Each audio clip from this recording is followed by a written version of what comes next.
It seemed to me by Christmas that I was lapsing to the level of an insipid little comedy that she amused herself by playing in public.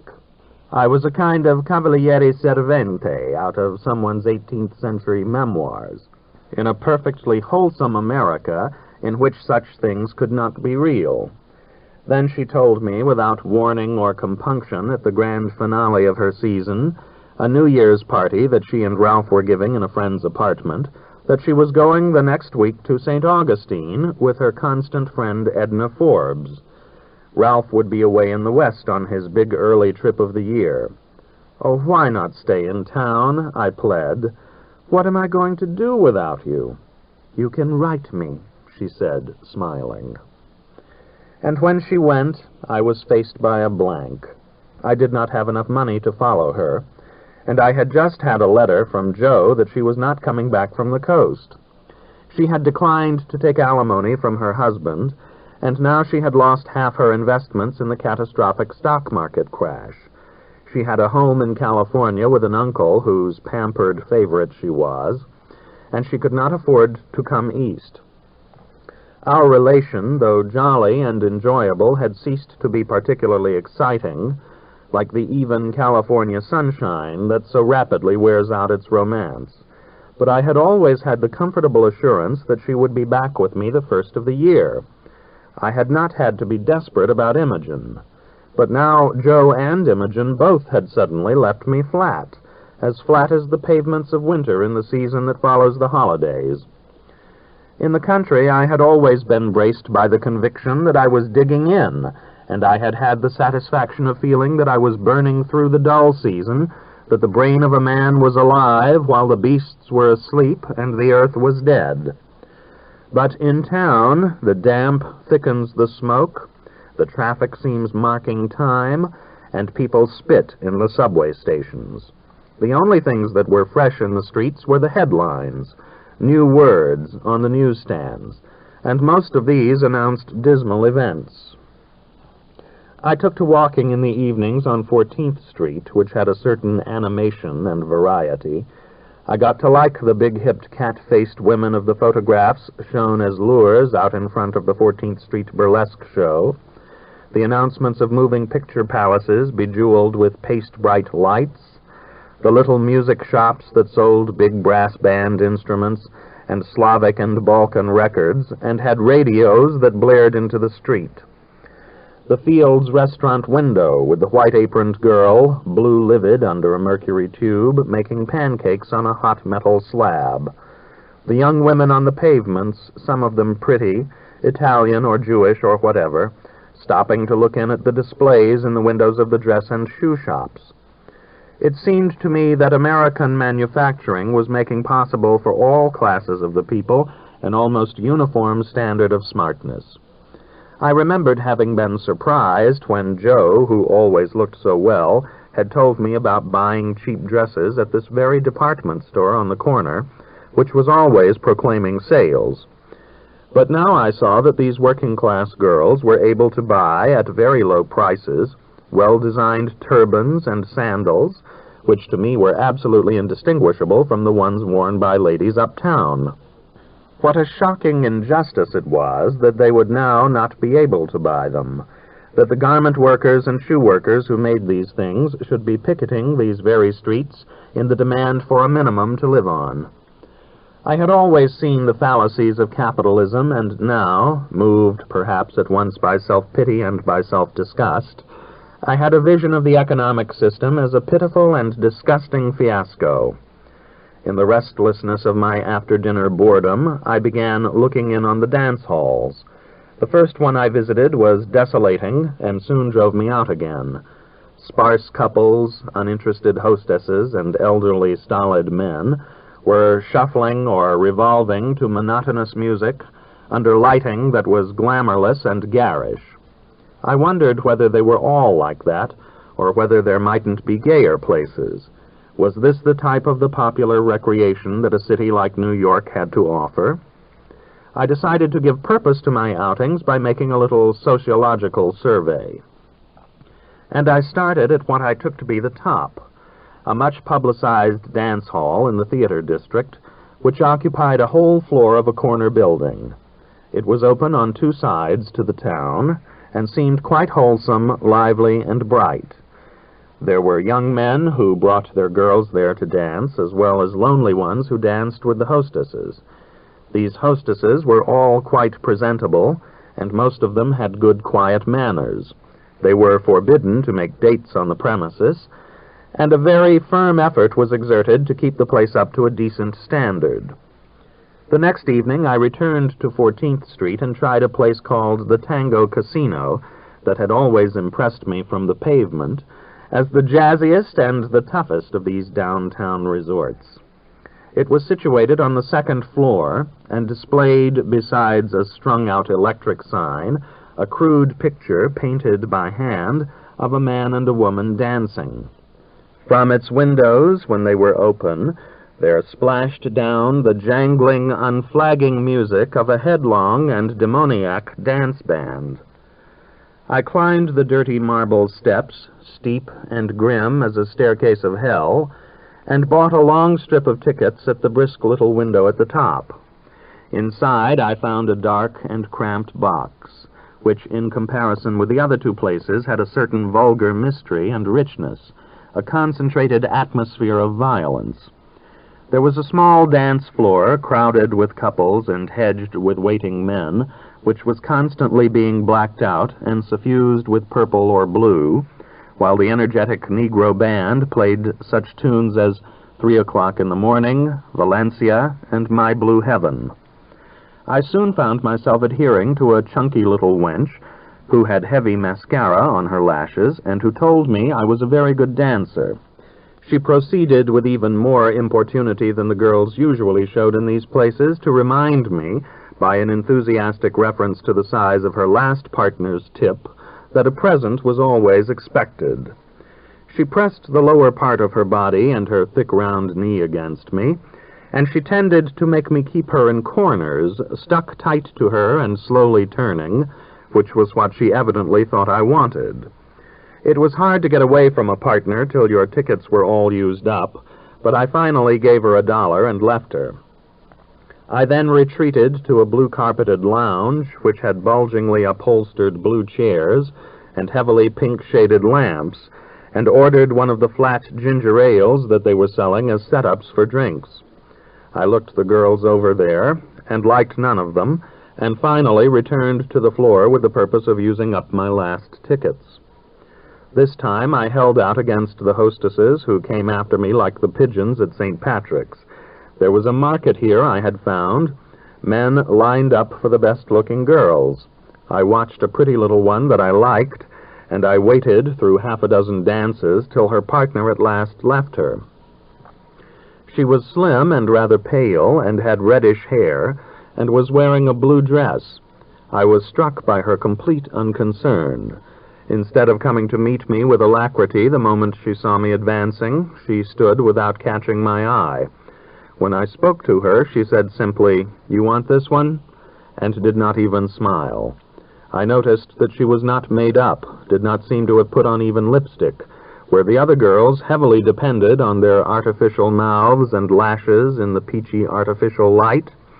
And when I talked to her, she paid out no patter, but answered my questions briefly in a toneless but not unfriendly voice. Nor did she glue her knee against me. We danced with a conventional interval. I asked her what her name was, and she said Anna. Her last name, when I asked for it, was Lenehan. It did not sound fancy enough to be one of their made-up names. I invited her to come out for a drink when her duties as a hostess were over, and she replied after a moment, yes, she might. She had just been about to ask me how to get to an address in the East 30s. She was going to a party there. I was surprised that she shouldn't have known, but she told me that she lived in Brooklyn, and had hardly been anywhere in Manhattan except the Tango Casino. She had to see a girl about something after the casino closed at 12, so that she would not be able to meet me till 1/2 or it might be later, and they didn't allow you to meet men on the street right outside the dance hall, so I should have to wait for her a block away at the corner of Union Square and 15th. There was something a little odd about it. I wondered why a girl so indifferent should take the trouble to make my acquaintance before going on to something else. It hardly seemed to me possible that she wanted me to direct her to where she was going. I waited till 1 o'clock in the abruptly cold February night, gazing south toward the gray open space where 14th Street and 4th Avenue merge at the corner of Union Square, so treacherous with traffic in the daytime, so abandoned and barren at night. I was just about to start walking home, rather exasperated and disgusted with myself, when she quietly and quickly came up, her face between her hat and her fur, looking childlike and a little bit monkeyish. She had been hurrying, but was quite undemonstrative in her apologies about making me wait.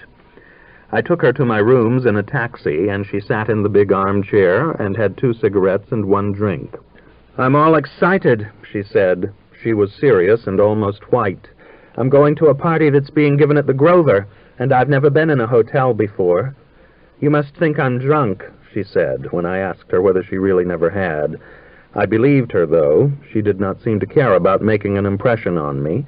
She did not smile, and I saw that she was shy, though when she spoke, she was natural and quite direct in her husky little city voice. And yes, she was definitely pretty, as those girls in the dance halls went. Her face was small and round, with gentle modeling and bluish-gray eyes that looked like a little fine-sepaled flowers. And her mouth had a pink surface of lips which, entirely unobtrusive though it was, seemed expressionless and all of a piece, as if it had just been kissed or was unconsciously inviting kisses. I went over and sat on the arm of her chair and put my arm around her, but she evaded my lips when I bent down to her face and said simply and promptly, "Oh, no." She soon crushed out her cigarette and declared that she had to leave. I tried to keep her, but she coolly got up and put on her fur-collared coat. I tried to kiss her again and managed just to graze her lips as we were saying goodbye at the door.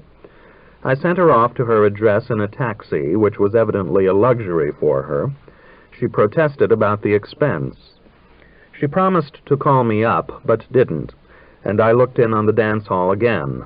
I found her, and we danced perfunctorily, and she told me she would come the next night. I was doubtful as to whether to expect her. I didn't know whether what seemed her lack of interest were a reason for assuming that she would forget it, or a reason for supposing she would come, since she need not have troubled to promise.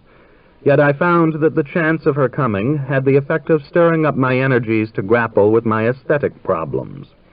I had just been rereading Clive Bell, whose doctrine of significant form, as opposed to illustrational value, had become so much a part of my thinking that I had never got my quarrel with it clear.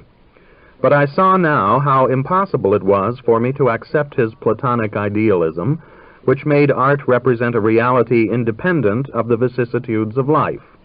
And I could never work out the relation between his theory of the history of art and my social-economic one.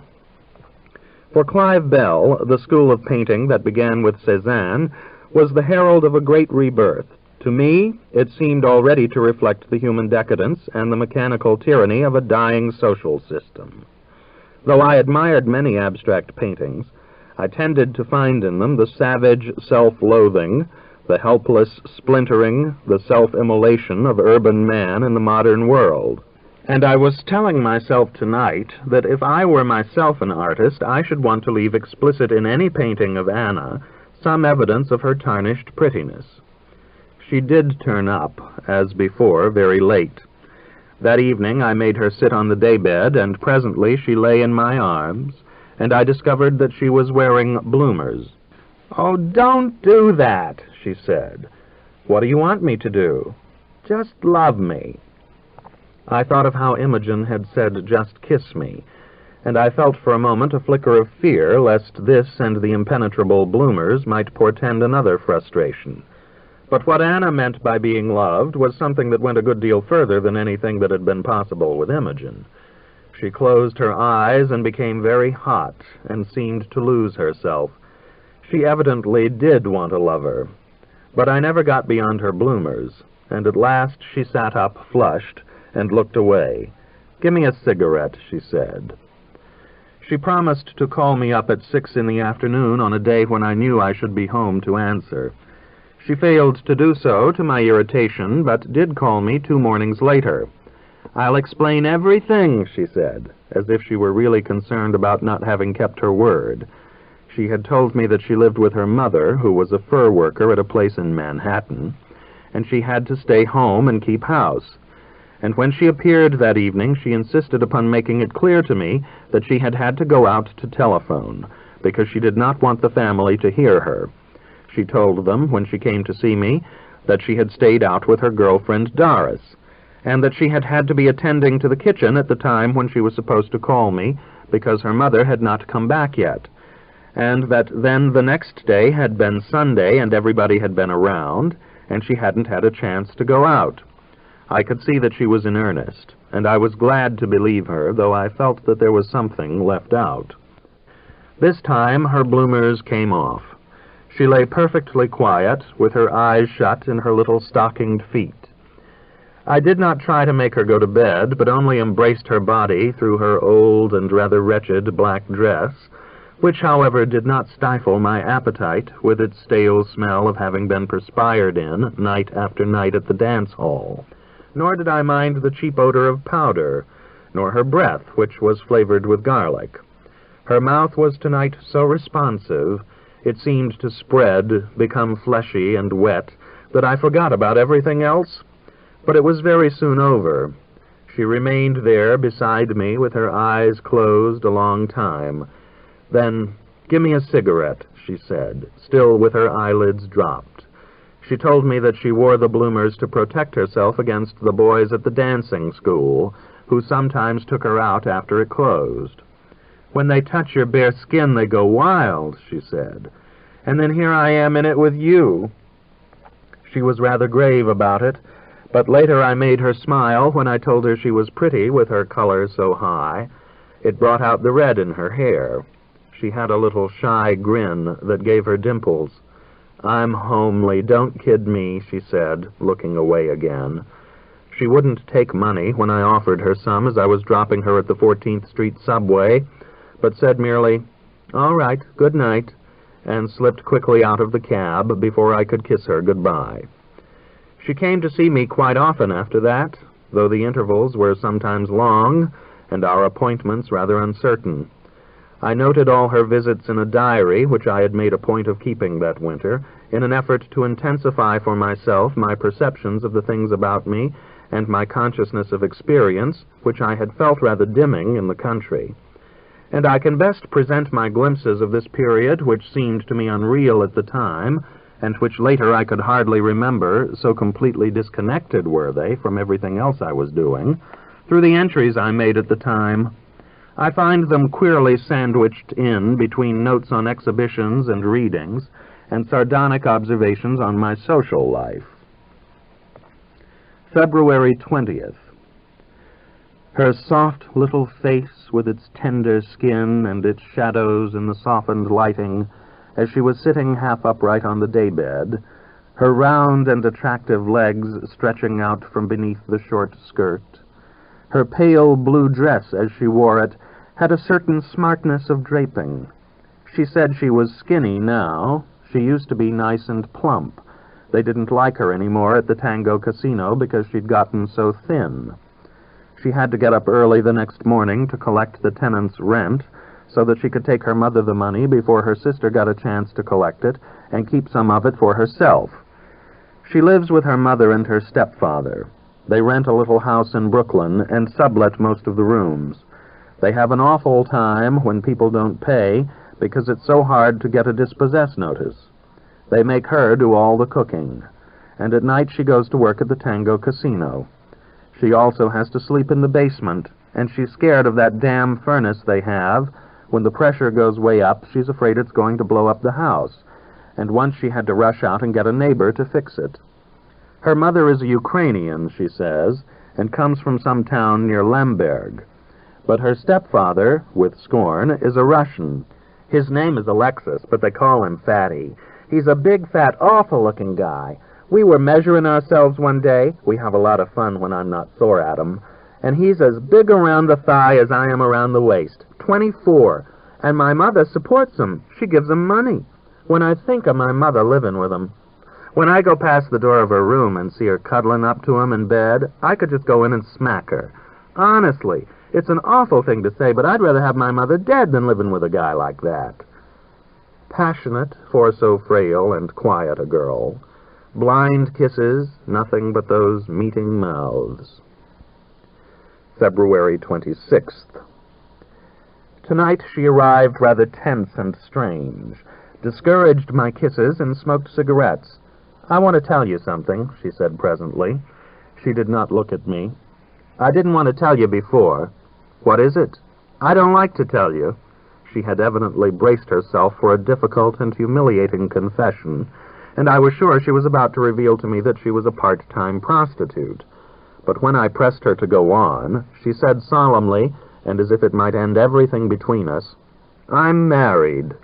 Rather relieved, I laughed, and asked her whom she was married to. "His name is Daniel Lenehan." "What does he do?" "He's a bum. He told me he was an auto salesman, but what he does is steal cars. I don't live with him anymore." "Where does he live?" "Don't ask me. He lives all over, lives with his friends. He comes to get my money at the dancing school every night. That's why I can't see you till so late. I'm afraid he'll find out I see you. I thought he was following me tonight. That's why I'm so nervous. He'd kill me." "He wouldn't really, would he?" "He'd do anything. He's crazy. He used to beat me up. He couldn't get in here. He'd wait till I came out." I went over to the window and looked down. A few dark figures strolled past, Greenwich villagers on their way to delicatessen stores or coming home from the movies. Could anybody be lurking in a doorway? My first instinctive assurance that no such person as Anna described, even if he really existed, could possibly impinge on my rooms, where I was knotting my web on the history of art, and where the telephone threaded me in with the web of my social relationships. This feeling gave way to a fear lest I might have been motoring in the jungle and have wandered too far from the car. "There's nobody outside," I said. "I'll go out with you to the subway when you leave." "I wouldn't let you go out with me. If he saw you, he'd know I'd been up to something." "Is he jealous of you still when you don't live with him?" "He'd be sore if he thought I had a boyfriend." I tried to make her feel that my solid position would be somehow a safeguard against Dan. "I've got a child, too," she went on. She was evidently very much ashamed. I asked her what it was. "A girl, 4 years old. The reason I can't go out in the daytime is that I have to stay with Cecile." We talked about the little girl. "You don't mind?" she said. "No, of course not." "I do, though." "Why?" "Because it isn't right." I tried to tell her that she didn't need to feel she had sinned, since he had treated her, she said, so badly. "He brought a woman home with him once," she tried to strengthen her case, "and went to bed with her right in the next room. I wanted to get even with him. That's why I went with you." I told her that I'd hoped she liked me, too. "I do like you," she explained, "but not the way I cared for Dan." "Weren't you ever unfaithful to him before?" "I was always so crazy about him that I didn't want to do it with anybody else. When Dan was away, there was one boy that would throw me because he looked so much like Dan, and I'd dance with him and I'd think about him, and I thought if he ever kissed me, I'd just pass away. And then finally he took me out in his car and kissed me, and I didn't like it at all. I was just disgusted and made him take me home." "But if you don't live with your husband anymore, you ought to have somebody else." "You know it isn't right," she said. I urged upon her the obvious arguments. "I had a dream about you," she said at last, looking away and with a little smile. "What was it?" "What do you think? I dreamt we were doing it on the sofa at home, and my sister came in and said, 'I guess you needed it pretty bad.' I wanted a lovin' so much one night last summer that I wasn't able to sleep. I used to let boys take me home and love it up in the hall, but I never did it with any of them." I kissed her and begged her to take off her dress, but she continued to sit there, intent and mute, staring into the darkness of her faithlessness to Dan. It was as if she had not broken her vows till she had let me know she was married. Up to then, she had been able to tell herself that I wasn't aware of her sin, and that she was doing it just to spite Dan. But now she had to face the recognition that she was definitely betraying her duty. Finally, she said, "All right, you go into the bathroom so you won't see me." Afterwards, when we were lying on the bed with my arms around her cheap slip, for in spite of her having made me go away, she had taken off nothing but her dress, she returned to the subject of Dan. He had beaten her up constantly, she said. The day she came out of the hospital, she'd been all tore up having Cecile, and they used to bring the young doctors to look at her, and Dan had been there one day when they put up a screen in front of her and made him stay outside. So as soon as he got her home from the hospital, he accused her of flirting with the doctors, and hit her and knocked her down.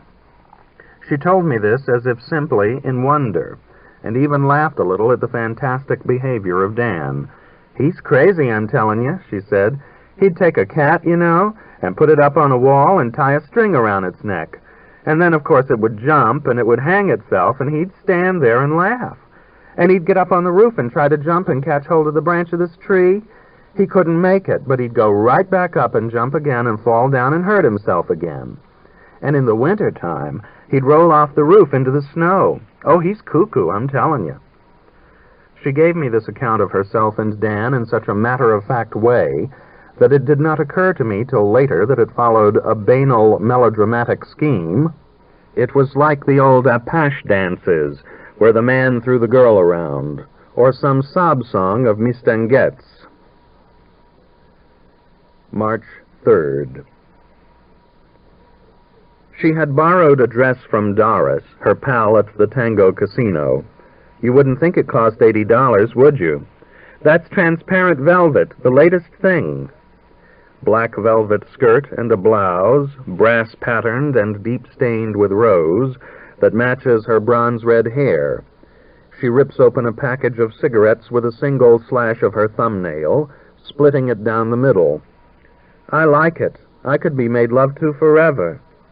Dan, her husband, she says, used to just roll on and off, but he was different with other women. I asked her whether she had never thought how short a time it lasted at best, and she answered, she had.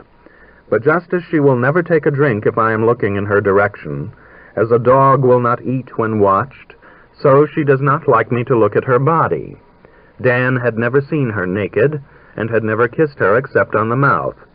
But I finally persuaded her last night to let me take down her slip. She was cute. When I had liberated one little breast and was about to proceed to the other, she said with coquetry, "Only one." She is very responsive, though, immediately catches rhythms, is sensitive to any stimulation. She has fine, really beautiful hands. I wanted to kiss them, but she took them away. They were all rough, she said, from doing the housework. It is true that the right hand shows use.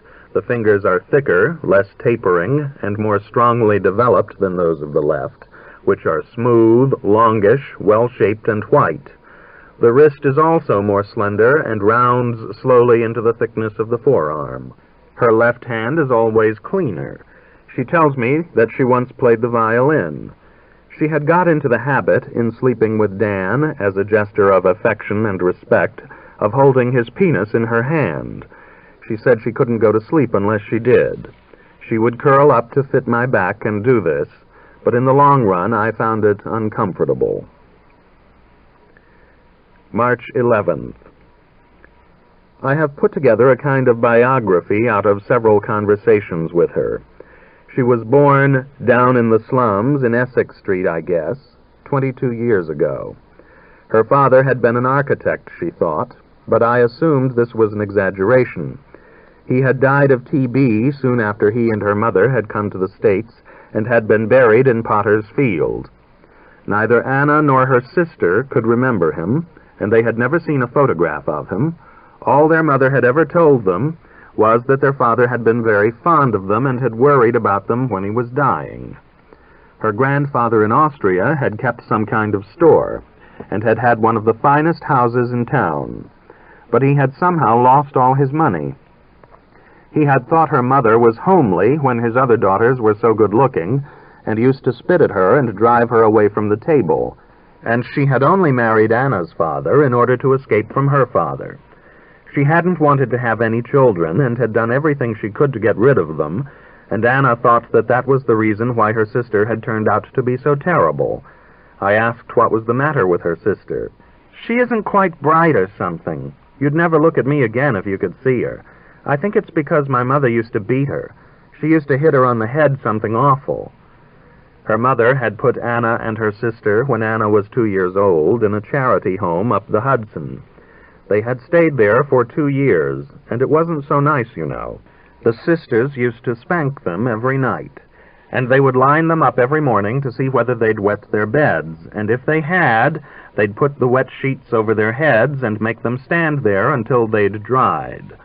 In order to get to where they kept the pots, you had to walk to the end of a long hallway, and Anna would be afraid to go down there at night and would fall asleep and not go. But her sister would get her up and make her go so that she wouldn't be punished in the morning. Her mother would come to see them, and Anna would be so upset when it was time for her mother to go that they told her not to come so much. They beat Anna across the knuckles because she didn't put her penny in the collection box for a statue of the Blessed Virgin, and her mother saw the welts when she came, but she still didn't take the little girls away. Finally, they discovered at the home that her mother was married again, and they wouldn't let them stay there any longer. When her mother first brought her to New York, she'd never seen the high buildings before. She was afraid that they were going to fall on her, and insisted on walking in the middle of the road.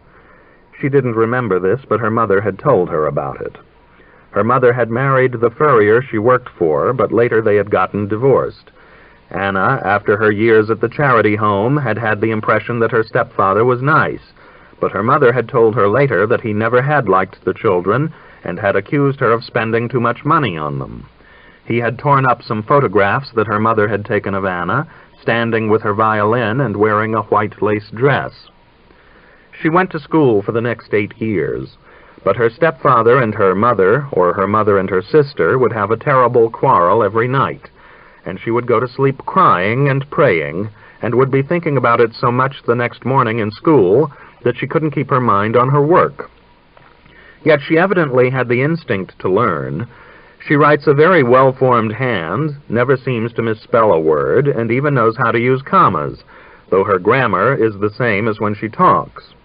The little notes she has occasionally written me make a curious contrast with the letters that I have been getting from Imogen in St. Augustine. Imogen's writing is large and loose, and her spelling is partly phonetic. Her only punctuation is dashes. Anna is impatient of her mother's bad English when the latter will say, "sinking a sonk," or talk about the clock's tickling. Anna is so much ashamed of her queer-sounding Ukrainian name, which the kids used to laugh at in school, that she will not tell it even to me. And as a child, she took her stepfather's name, which he had partly Americanized. She had been proud of marrying Dan because he was an American husband. And among Ukrainians and Russians, she got a kick out of being known as Lenihanova. At home, they'd always said that she was dumb, and that she was the kind of girl who'd never get married. She tried to oil the sewing machine one day and used mucilage instead of oil and gotten it all stuck up. You ought to have heard my mother. And she didn't want to drink her milk, but would save it for the cats in the backyard. Once when she'd been a kid and her mother had put out poison for cockroaches, she had felt so sorry for the roaches that she'd catch them before they got to the poison and put them out in a box on the fire escape. Stupid things like that. Everybody used to laugh at me. She had gone to sing once in a Ukrainian choir that one of her aunts was in, but people had poked fun at her, and it had made her too shy for her ever to try it again. The only good times she remembers to have had during these years, when she was going to school, were when her mother bought bicycles for her sister and her, and they used to ride them around. She has mentioned this more than once. When she was 12, she quit school and worked at home, and at 14 she got a job wrapping up packages for the American Biscuit Company. She liked it because she was crazy for work. She used to bring home her pay every week. "I was such a good little girl," she commented with irony for her innocence, and her mother would allow her 50 cents. till one day she heard her mother ask Fatty whether she could give Anna the money to buy a new pair of shoes. Fatty wasn't doing any work himself, and that was the first quarrel with anybody that Anna had ever had. Her mother had taken up with Fatty before she had been divorced, and the truth was that they had never been married. Anna was terribly ashamed of it. Her mother had been ostracized by the family. The furrier that her mother worked for now came from the same town as her mother, and he and her aunt and the rest of them had had their Ukrainian clubs and their evenings when they played cards together. But her mother had had no part in this life. She would work all day sewing in linings, then she would go to the movies, then she would come home and cry. Anna sometimes shows signs of being worried lest she too, in her relations with me, may be proving she is doomed to dishonor. Anna's attitude toward her mother is a mixture of love and repulsion. It is as if she had never got over the frustration of the affection of her childhood. She says that she has come to the conclusion that poor people can't love their mothers the way she imagines other girls do, because their mothers aren't able to look after them and just knock them around. Yet her life at the present time seems to gravitate about her mother, and she has evidently never ceased to resent the presence of Fatty. She and the old lady must, besides, be quite antagonistic types. She says that her mother at 50 is so strong that she'll live to be 100, whereas Anna has never been strong. Anna used to have fainting fits as a girl, and her mother would just let her lie there. And she almost died when she was having Cecile, but she was sure that if she'd been with her mother alone, her mother wouldn't have gotten a doctor or done anything. When she'd first been sick after Dan had knocked her up, which had happened before they were married, her mother had thought right away that Fatty had been sleeping with her. He used to try, too, but I wouldn't let him, and had called her a whore in Ukrainian, and that sounds awful in Ukrainian, you know. As I put these details together, they sounded like a tale of woe. Yet Anna has never a complaining tone, and if I comfort or sympathize with her, it seems to make her ashamed. "Oh, I'm not so bad off. I'm happy now," she said to me this afternoon. I asked her why she was happy. "Because I'm sure I don't love my husband no more." I said I'd thought she'd known that some time. "No, just in the last couple of months. I never was sure before." I was later unable to resist asking whether she ever thought nowadays about me in between the times we saw one another. "Yes," she answered, "always." March 17th. Dan has gone home to Syracuse, where his family live, and Anna is feeling freer. He had grown terribly thin, she says. He couldn't have had any place to stay and probably didn't get much to eat. He knew all the people that kept speakeasies, and he would go in and bum drinks. He was always drunk, and he was all diseased. She didn't know what was wrong with him. The last time he had come to the house, he had told her he wanted her to hustle for him. Can you beat it? And Fatty had thrown him out of the house. The next night he had come to the Tango Casino without letting her know he was there, and had watched from the window till he had seen her come out, and then had dropped a paper bag full of water that had gone off right behind her with a bang like a gangster's pineapple. After that he had disappeared, but she had soon got a letter from him from Syracuse, asking her to send him money. She says, as it were, hopefully, that she doesn't think he'll last long. March 24th. She turned up one night last week in the dress she borrows from Doris, full of excitement over a party she was going to with some of the dance hall girls. There was a charming Romanian doctor who had been coming to the Tango Casino lately, and he had invited them to his house on the south side of Stuyvesant Square. I had never seen Anna so cocky or so intent on enjoying herself, and I resented it, as we always resent women when we find them exhilarated at the prospect of going somewhere to which we have not been asked. She treated me rather cavalierly, stayed only a very short time, and refused to let me kiss her much for fear of spoiling her makeup and hair. I saw her off with an accent of coldness, and was annoyed even more after she left at the thought that I had come to depend on a girl from the Tango Casino who was so easily beglamoured by a Romanian doctor, probably a cheap abortionist. The next time I saw her, however, she was perfectly natural again. affectionate and gentle and modest. I asked whether it had been fun at the doctor's. She replied in the negative. He was terrible. I couldn't go through with it. And I could never get her to tell me what had happened. March 26th. Her hair falling back from her forehead, reddish, she still wears it bobbed, straining back with the pillow under her buttocks, her head hanging over the edge of the couch, deep, husky city voice, "Sweetheart, oh, don't, oh, yes." She gets a sensation, she says, like a thrill that goes all through her. Sometimes it makes her toes curl. "I want to scratch and bite. I don't know where I am or anything." The doctor in the hospital had said that she must be very passionate because the opening of her womb was so small. Her cousin Sophie didn't care about it, but she did it every night because her husband liked it, you know. He's a truck driver and he does it every night. That's why when Dan was in jail, he thought I couldn't be faithful to him because I was so passionate. I didn't tell you before, but he was in jail for stealing a car. When he got out, we must have done it for 24 hours. He hadn't had any for a year and a half. The bed creaked so loud we had to put the mattress on the floor. My mother was in the next room, and I didn't want her to hear. She is now so responsive to my kissing her breasts that I can make her have a climax in that way. March 30th. It turns out that her husband's family are fairly well-to-do. His father is a building contractor. They are church-going Irish Catholics.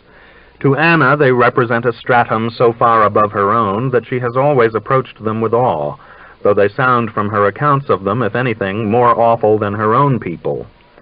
Dan had taken her to stay with them for a year just after he and she had been married. He had written them in advance that she was a great Russian violinist, also a singer and dancer. And when she had arrived in Syracuse, they had received her with tremendous enthusiasm. Somebody had picked her best roses for her, and they wanted her to give a performance. She was so much embarrassed that she couldn't talk, and she got away to her room. Then her birthday came around, and it was another dreadful ordeal. They insisted on giving her presents in spite of her begging them not to. She had never learned how to thank people, make a fuss about things the way they did. "Oh, Aunt Alice, how beautiful, how sweet you are to give me that." Her people never said those things. When she saw that they were going to give a party for her, she went out of the house into a blizzard and stood behind a tree till she was so cold that she had to come in. And presently they began to despise her. It dated from the moment they discovered that she didn't know how to play bridge. She caught them making fun of her one day, and after that she was afraid to say anything at all. They found when they took her to Mass that she didn't know when to kneel and do things. She was used to the Greek Orthodox service. And when she got pregnant in Syracuse, the first time she had had an abortion, she couldn't stand the incense in the church and had to be taken out. Her father-in-law told her she was a heathen, and that her family weren't fit to keep pigs. Her father-in-law told her she was a heathen, and that her family weren't fit to keep pigs. They decided she would have to be confirmed. She and Dan had had a civil marriage, and they wanted them to be married in church. They sent her to a priest to learn her catechism. She didn't like him, and was struck by the fact that he would make appeals at Mass for money for the church and the poor, and then go off in a Pierce Arrow in the summer. She wondered that the congregation didn't seem to notice this, but always treated him with perfect respect. Then Dan, who was crazy about circuses, went away and followed one for weeks, and left her alone with the family. Her father-in-law and her brother-in-law high-hatted her now when they were sober, and made love to her when they were drinking. Her father-in-law used to accuse her of having gotten Dan started drinking, because he didn't want to admit that Dan was no good. And yet, when she had come back to her people, it had taken her a long time to get used to them, because they seemed to talk so loud and be so common that they made her uncomfortable now. Until she had gone to stay with the Lenahans, she had never learned to say please or thank you. Her aunt and her cousins said what an ugly baby she had. Dan came back soon after she did, but he had already been around a week before he let her know, and she found that he had been spying on her to see whether she were being unfaithful to him. At the same time, it was soon after this that she realized he didn't really care for her. One night when he had taken her to a speakeasy, he had introduced her as just a girl, and had told the people there he wasn't married to her, but just was living with her. He hadn't cared for Cecile, either. He'd go away and leave her with anybody. Anna would give somebody money to buy food for Cecile while she was out, and Dan would get it and spend it on himself, and Cecile wouldn't eat till Anna got back. And he would scare the little girl to death. He had knocked Anna down once in the street when she was holding Cecile in her arms. She showed me a photograph of Dan, a black little Irishman with squinting eyes. I don't think I had ever quite believed in him. April 3rd. Blanking in the afternoon, with the shades down and all her clothes on, different from anything else, rank, satisfactory smell, like the salt marine tides we come out of, appetite on these hurried occasions increased by dress, stockings, and shoes, which would be dampening and quite out of key at a regular meeting at night. April 7th. Anna has left the Tango Casino and got a job as a waitress in Field's restaurant. When Dan had made her work in the dance hall, she had been all excited about it. She had thought it was something like being an actress, but she had gotten disgusted with it. Dance halls of that grade, I have learned, are vulgarly known as rub houses. And Anna, now that she has left, has explained to me that most of the clientele, whom she always refers to as greaseballs, come there to get an orgasm by pressing against their partners. One of the girls, she told me with a little embarrassed laugh, had come into the ladies' room in a mess. She had it all over her dress. "They're pigs," Anna said. But she puts in a pretty heavy week at Fields, has to be on her feet all the time. They pay her $1 a day, which with tips comes to $20 a week. Some of the experienced girls make as much as $50. She has never been a waitress before, and she was nervous when she started in because she knew that she'd be so embarrassed the first time she was given an order. In spite of all the miseries that have made her so humble, she has a perfect little independence and does not like the idea of running back and forth to bring unknown people food, and I find that I do not like to have her do it. She leaves Cecile in the morning at a nursery and comes back to get her at 6. Her mother has left Fatty and taken a room of her own because he has started a speakeasy on their premises. But Anna and Cecile are still there, spending the nights in the basement. Fatty has girls and everything. They pull down the blinds at 10 o'clock, and I don't know what they do. I asked what the girls were like. "They're terrible. What I mean, terrible." One of them explained to her that she got $3 a man and $6 an hour. She thought I was so foolish to work, you know, when I could do the way she did and make my $15 in a couple of hours every night. She laughed. It only seems to her comic. But it is no place for her and Cecile. Last night they had a big fuss. A man gave one of the girls a $5 and tried to get back $2 change, and the girl kicked up a rumpus and Fatty threw her out. April 10th. Things seem to be getting worse with Anna. She is always worried and tired. Her eyes protrude and her skin is dry, and her face looks a little hardened. The girls in Fatty's joint have caused a great scandal in the neighborhood by giving all the men the clap. This morning, when Anna was going to work, a woman stopped her in the street and made her a terrible scene under the impression that she was one of the whores.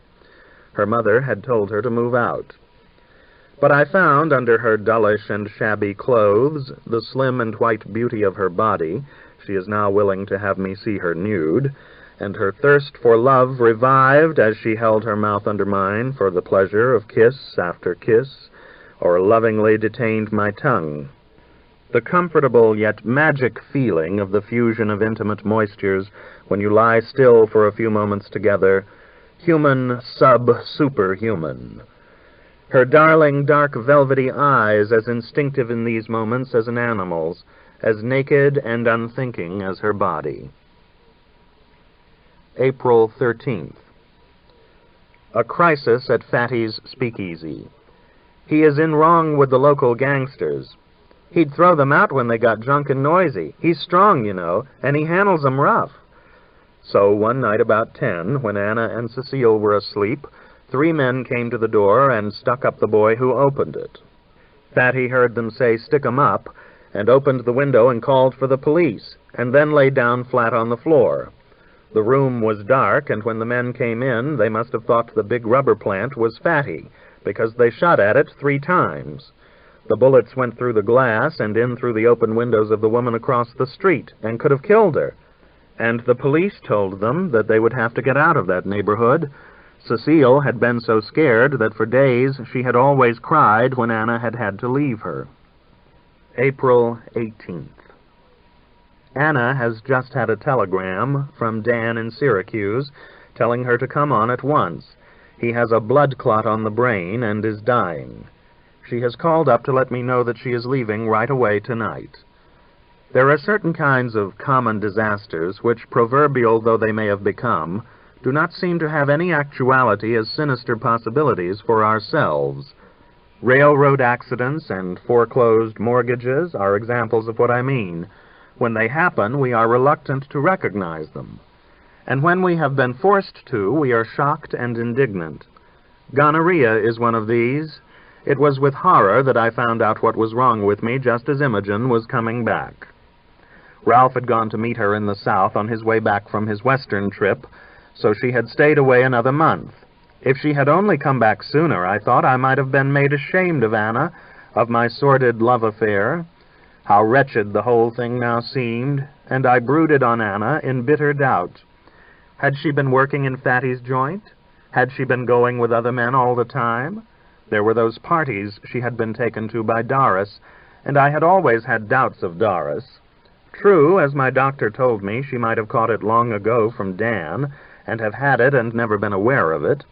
I had absolutely no evidence that she had ever been unfaithful or that she had knowingly deceived me about her condition. But the snap in my sympathies occurred, which sometimes takes place in one's relations with persons of an inferior class. Though right up to the moment of the rupture, one may have thought oneself on close terms of fellowship, when something has made special demands on one's tolerance, one's trust, or one's patience. The instinctive suspicion of people who talk differently and live differently from us, the fear of the poor and the humbly employed about whom we so often feel guilt, suspended though this doubt and this fear may have been by conscious or unconscious effort, spring suddenly to reassert themselves as we decide that such people are beneath us, just as they are supposed to be in morals and human dignity, as well as in manners and dress. It is so that the liberal, the sympathizer with labor in the case of some conspicuous strike, will readily conclude, from the moment when a riot takes place on the picket line, that the provocation came from the strikers. I thought about Anna, as she had lately looked, of the sour smell of poverty in her clothes, of a way she had of pinching my chin. I looked with disgust on the couch where we had had so much pleasure that winter, and glanced away when I came into the room. It was almost May now. As I walked out one day along 12th Street, past a row of brown and balconied houses, I beheld an unhoped-for mirage, a pile of red, blue, and yellow flowers on a push-cart that moved toward Fifth Avenue. I say a mirage because the vision was blurred in the bright April morning light, and seemed some flowering of the light itself, as this rose and filled the sky from the east and poured down into the streets its firm radiance. I walked behind these simple and delightful, these pretty insubstantial colors as they passed along the avenue eastward, and the gray of New York today had suddenly become luminous and soft, where it had lately been monotonous and chilling. Its massiveness gave satisfaction instead of being felt as oppressive. How graciously, after all, old Washington Arch closed the vista and opened a portal beyond. The whole quarter was soaked in a sun that was rich, for all its clarity, with whiteness. And it was as if Greenwich Village had ceased overnight to exist as a separate section, as the particular shell of houses and shops where one had lived, where one had hidden oneself in the city. It had been flooded by the tide of light, as a cave is flooded by water, till the gullies between the great buildings, which in winter had looked narrow and grim, appeared now, with pigeons fluttering on the roofs and odd garments flying from the clotheslines, as much exposed to the freedom of wind and light as if they had been the virgin hills of the island. The immense and dead modern city was gone with the gloom of winter. All that had been clearly wiped out. I still had my taint, it was true, carried over from the dirt and the dullness, but that too would presently be purged away, and in the meantime Imogen was coming. She had written me a 4-page letter. From under the sullen mute that my illness had imposed on my spirits, a swift quiver of excitement revived. Part 3. She greeted me with the magnolia gardens of Charleston as they had visited them at just their most glorious, with Williamsburg reconstructed by the Rockefellers, with the sliding panels and suspended beds which Jefferson had installed at Monticello, with her trance-like existence in St. Augustine, so easy, so sun-drenched, so cheap. She seemed to have spent most of her time taking sunbaths with Edna Forbes at some remote part of the shore where no bathers, she said, ever came.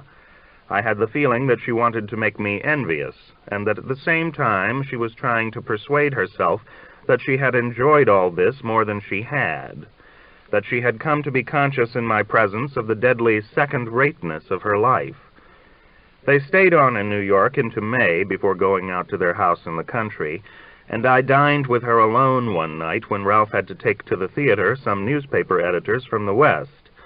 I counted it a definite victory that for the first time in her life, she said, she had begged off from entertaining the visiting firemen, as she and Ralph always called them.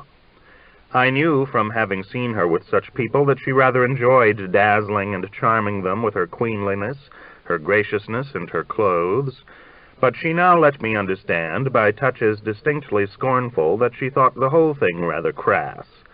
I expressed for the first time my opinion that the people she saw were dull. I meant it to apply to her personal friends as well as to Ralph's business acquaintances. But she answered that Ralph himself was bored by them.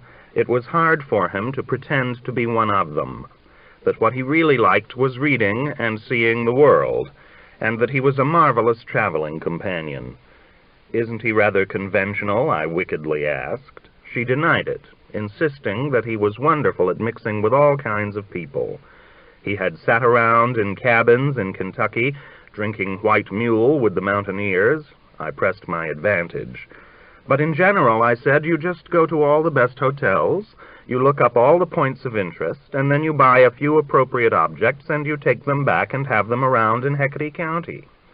I felt that I had reached her pride, and I went on to counter her travelogue by regaling her with such favorite incidents of mine as the night at the Ritz in Paris when Simon de Lacy and Charlie Vizan had seized upon one of the garçons, declaring that they had always wanted to find out what was inside a waiter, the time at the bull ring in Madrid when we had all taken a turn with the bull, and Willie Gifford, who had not jumped aside in time, had grasped the animal literally by the horns, quickly leapt up on his head, and ridden around the ring, sitting astride his neck, to the delirious applause of the audience. And my romantic adventure in New Orleans with the masked lady at the Mardi Gras, who had turned out to be a beautiful quadroon. At least that had always been my conviction. I also told her that she knew nothing about the underworld, and she answered that she couldn't imagine that I knew anything about it either. I have had some first-hand experience of gangster life, believe it or not, I said. After dinner, I picked up a Victoria at the plaza and took her for a drive to the park. It was mid-May. A warm afternoon had brought a first gummy touch of summer, but the evening had cleared like cool water.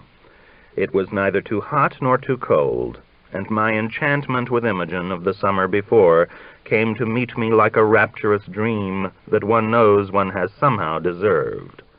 "I like this rich, horsey smell," I said as we started out. "It reminds me of old livery stables, the way they used to smell in my childhood." "Yes, I like the smell of horses," she answered, and added after a moment, "My father had a lot of horses." She had never told me much about her father. He and her mother had separated, she said, and she had come to New York with her mother when she was still in her early teens. I had felt that there was something painful and had never asked her further about it, but now I ventured to probe it a little. Was that in Minnesota, I asked? Yes, she said, and after another brief pause went on. My father had a big place out there. We passed a young hatless girl walking her horseback from a ride. I had often ridden alone in Hecate County, and I saw Imogen in breeches beside me. I used to ride, but I don't any more, she said. I felt now, as I had felt with her on occasions before, that I had run into some kind of obstacle, as to which it was hard to tell whether it represented a secret or a simple reluctance. But the drinks we had had, and the privacy and ease of lying back all tucked in the Victoria, released this time a burst of frankness. I don't like my father, she said. Is he still alive? Yes, he still lives in Minnesota, but I haven't seen him since I was 17. He treated my mother terribly, and he treated me terribly, too. You must have a good deal of his Irish, though. Yes, I have plenty of Irish. He was a very handsome man. He'd been a great athlete in Ireland. He was a famous football player. He was a war hero, too. He was in the Sudan, and he got all kinds of decorations. I thought you must come of heroic stock. That explains a good deal about you. He was no good after he came back from the war, though. He'd been spoiled by all the applause he'd had, and he didn't know how to be anything but a champion, and he wasn't able to settle down to lead any ordinary life. He came to America, expecting to do great things as he'd always done before, and he married my mother, who was a beauty, but he didn't have any experience of business or any of the things people do in American cities, and so he ended up in the country with a farm, because he came from the country. But he hadn't liked farming at home, and he could never put his heart into it when he tried to be a farmer. He never could make it go, and then he got to drinking and did horrible things to my mother. My mother was a patrician, you see. Her father was a commissariat in Sweden, but he lost all his money, and she came over to America and worked as a governess. She didn't like the other Swedes in Minnesota because they were lower class. She only had a few Swedish friends, and the evenings when they came to see us, my mother and they used to carry out all the aristocratic Swedish drinking customs. You can't drink unless you ask somebody to drink with you, and the hostess invites everybody to drink in turn. And the gentlemen, when they lower their glasses, are supposed to hold them for a moment just opposite the third button of their uniforms, or where the third button would be, and they look solemnly at the man that they're drinking with before they put them down on the table. But my father used to spoil it by getting drunk beforehand and drinking freely whenever he felt like it. She seemed humorous about it, and I laughed. It wasn't funny, though. I used to cry because I knew how my mother felt, and I thought that it was so disreputable for Daddy not to drink in the Swedish way. What happened to your father afterwards? He's still out there. I don't know what he's doing. I haven't seen him since just after I married. I don't want to talk about him. He was bad. He was bad to my mother and me. Mother left him and came to New York and supported herself and me by giving piano lessons. She changed the subject. That looks like a mountain range, doesn't it? As the sun beyond the Hudson burned red, the wall of flat-surfaced buildings toward the south was losing its prosaic whites and yellows and taking on a grayness of shadow that made them seem almost majestic. Along the paths, dark-pressed asphalt though they were, the spring greenery, still light and faint, touched the park with a pleasant vagueness. I had a feeling of voyage and adventure as we looked up toward the varying skyline, and I heard about the drinking customs of Sweden. It was a pity that there was no place in New York where one could get out of sight of those buildings. And we talked about Europe, half transported ourselves to the Wienerwald and the Bois de Boulogne, for there were lovers under trees and on benches, as there are in every park in the world. I made love to Imogen with tenderness and grace. I wrapped up her legs more tightly as the air grew chilly and dim, and I took off her hat and kissed her while the decrepit but top-hatted driver walked his horse in the rock-walled cut. It was rather a wide-brimmed hat that she had worn tilted over one eye, and now, when I bent toward her face, she would turn her head in toward my shoulder, and when I had kissed her, would turn it away, so that she took on for me a new personality. She was tonight that old type of American girl, laughing-eyed, healthy, and frank, that had stood for the ideal in my boyhood. It was curious how quickly the exotic impression produced by her account of her parents had been transformed into something associated with ice cream sodas and sailor hats.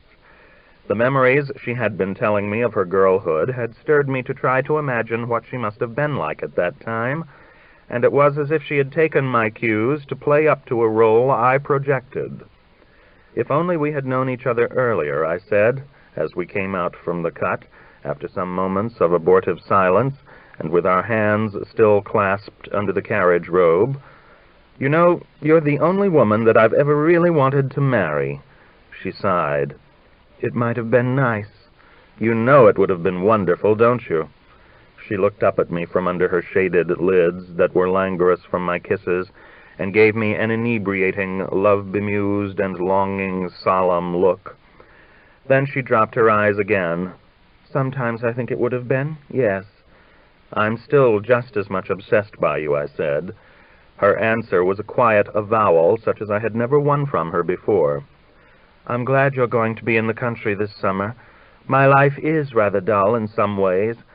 I thought about you a lot in Florida. I wished we had been together there. I squeezed her hand and held it more firmly, and her strong fingers pressed mine hard, as if witnessing some steadfast pledge that had not really been exchanged. We lay back with our feet on the opposite seat and gazed up at the buildings to the west, which were lifting above us now. That looks like Notre Dame, doesn't it? She nodded toward a double-towered apartment house. I wish it were, I replied, and I wish this were a boat on the Seine. To tell the truth, it is something like a gondola. It would be fun to be with you in Venice, she said. You'd tell me all about the pictures. And she left her lips half open. I felt that she had quite succumbed, that I had only to put out my hand, and I was filled with that happiness of the dream that came to me because it was deserved. Shall we live in a big pink palazzo, I said. They're not very expensive, you know, she answered. I'd like really to study Venice seriously. I must curb myself, I thought, and keep things straight. I'd like to go into its commercial history and find out how Venetian painting grew up and declined with Venetian trade. You'd read me Byron and Browning, she said, with an appeal to my dearness that I couldn't resist. Yes, of course we should read Byron and Browning. And this fantasy of our having met earlier and married and lived together slipped its tendrils into both our minds and overgrew them like an unpruned creeper. We talked about it together so often, we imagined it with so much emotion and endowed it with such vivid detail, that for me, and I believe for her, it seemed almost to substitute itself for our real routine life of the summer. I had been able to sublet my apartment, and I rented again my old house with its half-romantic isolation. My disease, though it did not become dangerous, was a peculiarly tenacious case. My regimen made it impossible for me to drink, to make love, or to eat rich food, so that there was nothing for me to do but to work at my book with what the French call une zèle acharnée. Nothing to do except this, and to dream about a destiny with Imogen. And I found myself lifted to a pure exaltation of proud and devoted passion, a passion such as I had not imagined even in adolescence. It was always as a wife that I saw her now. I did not want any longer to seduce her. I felt shame for the cold-blooded concupiscence with which I had started my siege, and could imagine no other relation but an open and whole-hearted union. The new situation, of course, involved a fundamental paradox.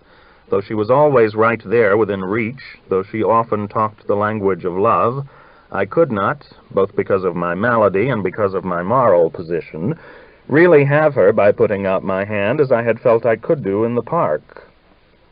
I idealized her now as a wife, but she was actually the wife of Ralph Loomis, and if she had been unfaithful to Ralph, she would no longer have been the ideal wife. I was forced to admire her for qualities which stood between her and me, and kept me without hope in proportion as I worthily appreciated her virtues. Since the actual evidence of these qualities was the beautiful job she was doing for Ralph, I was obliged to approve of Ralph's household, and even to approve of Ralph. For did not Ralph and I have in common that we were both the adorers of Imogen, and that we both adored her in her role of wife? I found that I was no longer attempting to drive a wedge between them. His part was to be the husband, mine to be merely the friend. But otherwise we seemed almost identical in our deference and submission to Imogen, in our contentment as we basked in the beatitude she shed. Many evenings of talking, while they drank and I didn't, I spent with the Loomises that summer. I could usually outrange them about Europe, though Ralph had seen more of the United States. Many games of croquet I played with them. I got to be a dead shot and could beat them. Many picnics we had by the river. Ralph was better than I with the beefsteaks, but I used to supply vintage wines. Many visiting friends of the summer did we invite one another to help entertain, and I scored with the brilliance and distinction of mine. I even became friendly with Edna Forbes, whom I had always hitherto found plain fair, because she adored Imogen too. She was a tall, rather well-dressed girl who never seemed quite to have ignited. She was 10 or 12 years out of college, but she had carried along through her 30s all the mannerisms and habits of a college girl. She was always on good terms with men, with whom she never felt a moment's self-consciousness, because they never really interested her as men, nor did she interest them as a woman. But for Imogen she showed the enthusiasm of a permanent collegiate crush. She was a pleasant-faced, blue-eyed blonde, but if she was pretty, it was only to Imogen's profit. To be Imogen's good-looking, well-tailored companion, who would always do her perfect credit but never eclipse or compete with her, who would always, in fact, set her off. Edna laughed a lot good-naturedly when you talked to her, and if I had been doing any drinking when we met, I had often found it easy to forget her and to think about something else while she was answering the questions I asked.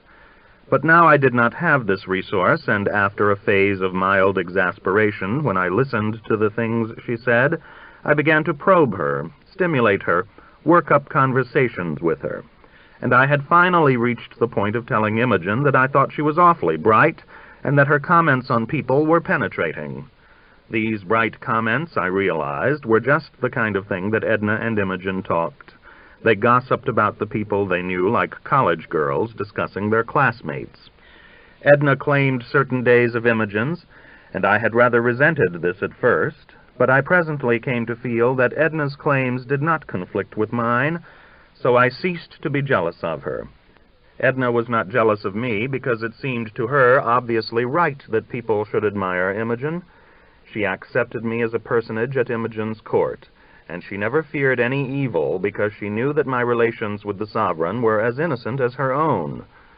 One could hardly imagine even that Imogen's relations with her husband could involve, to Edna's mind, any intimacy superior to her own. She felt assured of an inside track in being able to talk over with her mistress, Ralph, and me both, and to hear her say things about us that she would not have said to ourselves, or to either about the other. I, on my side, was braced by knowledge that Imogen dreamed much of a life she would prefer to be living with me if she had met me before she met Ralph, and I believed, though I may not have been right, that Edna did not figure in this fantasy. As for Ralph, he was, after all, married to her, and knew that he could rely on her loyalty. So everyone had grounds for satisfaction. Imogen, who had brought this about, kept the whole situation in balance, and she succeeded in creating the double illusion of being married to me in our common dream, at the same time that she faithfully presided over Ralph Loomis's bed and board. I allowed her to assume, what else could I do, that I had given up drinking to finish my book, and that I had given up trying to be her lover out of a fine consideration for her and Ralph. And there were moments, since my consciousness shrank from the truth, when I almost believed this myself. At least it was true that my illness, by imposing upon me a strict discipline, had cleared the path for my aspirations. And for me, the fresh visions of boyhood that are later blurred by sensual experience and cracked in imperfect relationships, those visions that I supposed I had discredited and long ago left behind, had at last become identified with a being who, though still beyond my grasp, did possess an objective reality. The first little girl that one handles in the attic or under the dock may half destroy the hair ribbons of feminine pomp that one has stared at from the back seats of school. And the petting that prevailed at the end of the war among the young people of my generation had tended to prevent us from idealizing and marrying as soon as we were out of college, as the chaster generation before us had done, our first favorites among our well-brought-up prom partners. But by the time you had had a good share of the liberated lovemaking of the 20s, which had gradually lost part of its interest by becoming a mere indoor sport, when you had lived through one of its great heartstring-twisting, nerve-consuming, miserable-making passions that had compelled you to dash about planlessly from one country in Europe to another, that had sometimes won you passages of precarious romance in the hotels and bars of strange cities which seemed sets for the scenes of a ballet, and had sometimes subjected you to torments which had driven you to disreputable drinking with people you could not tolerate sober.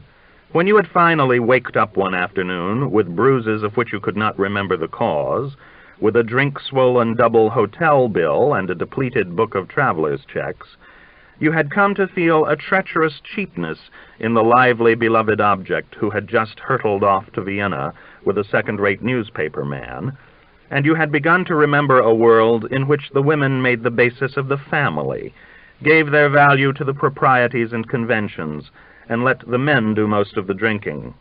And now, finally, I had known through Imogen the possibility of the perfect partner, of the two indivisible people who spend their whole lives as one, admiring and understanding and caring for one another, longing for one another in absence, with an ache that is also exultant in its sureness of eventual reunion, and coming together in the brimming fulfillment of tenderness, of fondness, of passion, of the unique need for one another. I had known, in fact, the possibility of all that had once been meant by love. For my time, the word love had meant heartbreak, the love that faded out or that one had to lose. To look for happiness through love seemed naive. But now I even found myself seeing Imogen as the splendid embodiment of a type that I had not supposed I cared for, but for which an undeveloped desire must always have been buried in the subsoil of my mind. The type of the American beauty. This ideal, which had figured in my childhood in the pictures in magazines as challenging and piquant but chaste, had bloomed later into something more sensual, with arched eyebrows and kiss-provoking lips, with deep eyes which, though still eyes of good fellowship, could be imagined as eyes of passion. And when I returned to my solitary house, so obviously the house of a bachelor, my somber Cézannes and Grecos, my papers and books on the couch, I returned to a projection of Imogen in that tan jersey that swelled with her breasts and those brown shoes that laced over her ankles, a current style of clothes for the country, which in reality she never quite wore, and with those marvelous hypnotic brown eyes that would have glowed for me always at home, as they had glowed for me an hour that afternoon at somebody's cocktail party.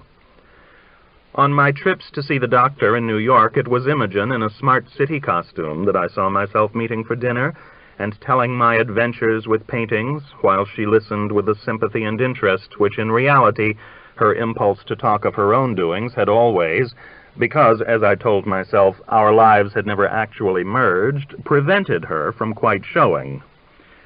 I was hardly even embarrassed when I found myself becoming infatuated with a flaming cigarette advertisement on the back cover of a magazine. A lovely girl, photographed from life, with teasing and sincere brown eyes, posing against the background of a golden tobacco leaf, and dressed in a clarion red that seemed a blast of blood-shaking emotion. I would leave the magazine on a table so that my glance could leap casually to it whenever I came into the room. This phantasm of the beauty of Imogen became thus a kind of denizen of my consciousness who dwelt there and who was yet not a part of me, with whom any contact was always unreal, like an illusion I had once seen in a nightclub, where one looked into a glass tank of water, and there seemed to be a pretty naked girl sitting on the bottom of the tank, and diminished to the tininess of a naiad, who from time to time lifted her eyes and pretended to be smiling at the spectators, though one knew that she was somewhere else, that what one saw was but a reflection in a mirror, and that she did not really see you as she smiled. But my bright, refracted vision of Imogen would not even keep its physical outlines as a practicable human woman. The being of my imagination would identify itself, for example, with the big round crystals of a necklace that Imogen had one day worn, and her very personality, her shining eyes and the whiteness of her skin contributed to this, would seem to have become something crystalline, something ornamental, perfect and clear, incapable of being possessed. Or a red peasant blouse that brought out her gold coils, with an embroidery of gold scrolling leaves, incarnadined my reveries all day with a deep stain of coloration that, irrelevant, formless, and female, would smear my more coherent thoughts, yet when I tried to recompose her image, melt away and slip from my mind. This presence that was always with me and always assuming new forms was bound up with a real kind of poetry she had that was not merely her bodily beauty, and that she rarely quite expressed in speech, but that seemed to be hanging about her without one's ever being able to put one's hand on it, or to come up from some deep source inside her that one was unable to tap at will. Imogen could sometimes perceive things, or stimulate me to perceive things, in a way that made me feel she had a magic. And this magic was all the more enchanting, as well as all the more uncanny, for the fact that rocket clusters of color would sometimes take their flight from conversations that had otherwise been flatly banal. So that I came to disregard the banality and only to be conscious of the poetry, which haunted me now like a spirit that spoke for me too, a spirit of our combined sensibility. I would wake after a nap in the late afternoon, just as the sunlight was fading to darkness, amid the waving of the leafage, abundant but vague, that shaded my house so darkly, hearing the sounds of a far locomotive, and the cars humming by on the road beyond, and half fancy I could turn toward her on the bed here, where she too had lain down in the heat, and have her share with me all that world of the countryside, so voluptuous, so dulled and content, the eve of July and deep summer. Or I would follow on horseback little blind alley roads that twined among our inlets from the sea, where the thin grassy tongues of land ran out into the still reedy water, where a white summer cottage with a small smooth lawn was all but islanded in the smooth shallow blue, and where, dimmed by the distance, a gas tank loomed drum-shaped and shone with an aluminum luster that we agreed made it seem quite precious.